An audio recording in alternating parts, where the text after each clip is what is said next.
Coach Dean Morrow had seen all kinds of people outside the stadium. But that cold November night, something felt off. A beggar with torn boots stood at the gate, not asking for money. Not asking for food. He was asking for a football. Just one play, coach, the man said. Just give me one play. Coach chuckled, about to walk past. Then the man said something that froze him. I know what happened in '99. I saw it. I saw what you buried. Dean's blood ran cold. Nobody knew about 1999. Nobody. Chapter 1, The Forgotten Bleachers. Dean Morrow had been head coach of the Lakefield Storm for 18 years. He'd trained over 2,000 players, won 3 state championships, and carried the weight of his team's failures like bricks in a bag. To the town, he was a hero. To himself, he was a man running from one night. That night, November 12, 1999. He buried it in memory and concrete under the stadium's east bleachers. He thought it was gone forever.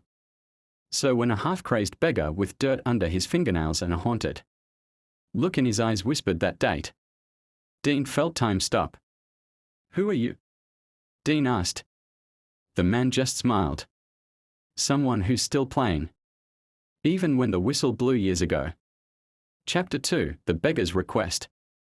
The next morning, Dean couldn't shake the encounter. He returned to the stadium alone before dawn. Fog lay low.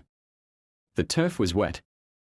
The east bleachers sat silent, just steel and shadow. Nothing stirred.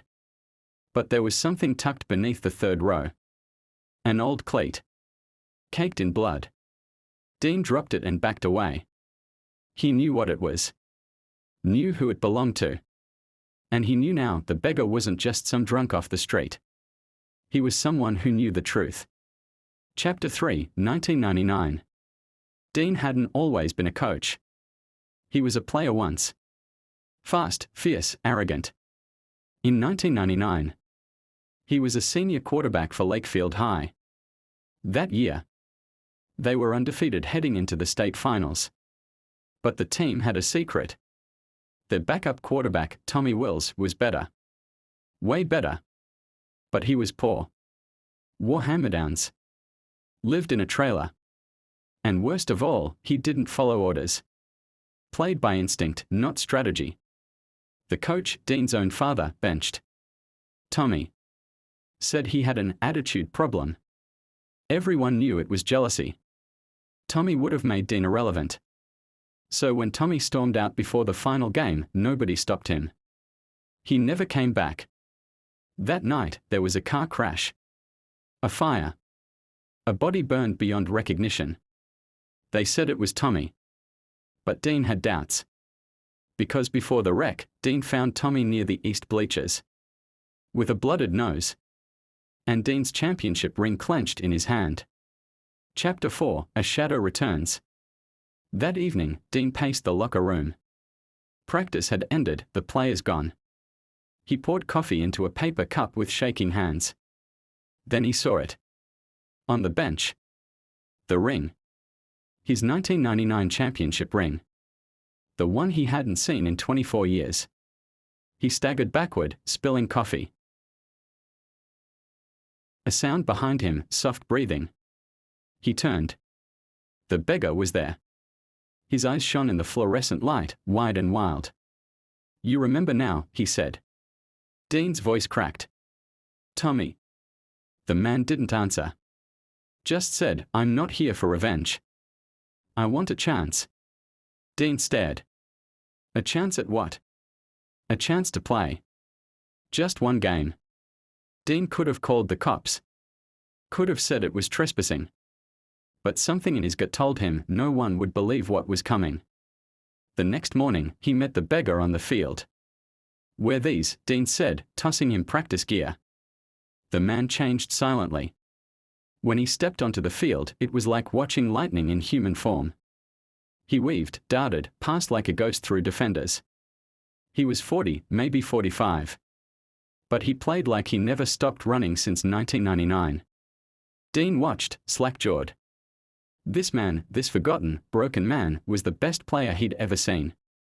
That night, Dean checked the team roster and made a call.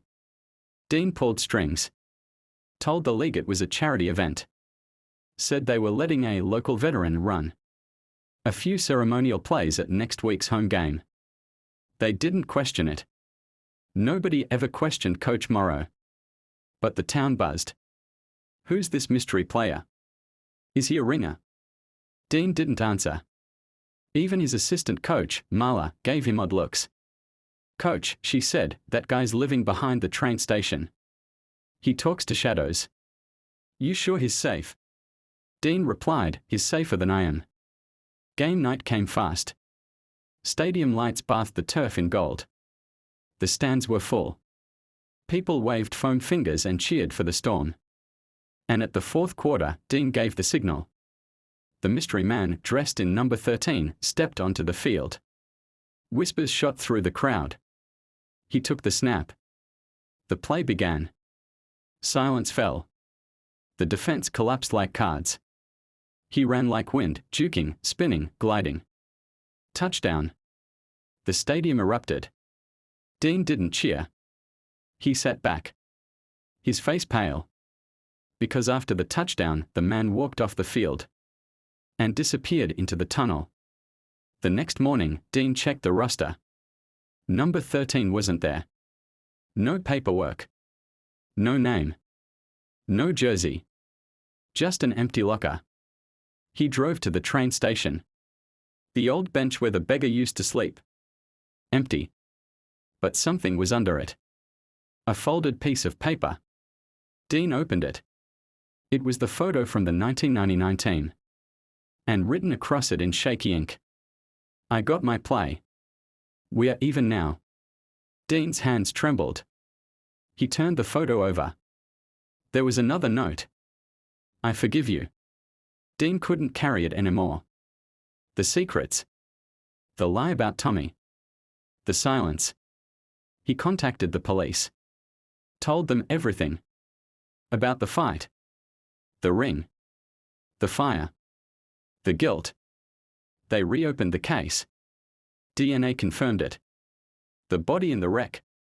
Not Tommy. It had been a runaway. Misidentified. Covered up. Dean lost his job. Stepped down as coach. But he didn't vanish.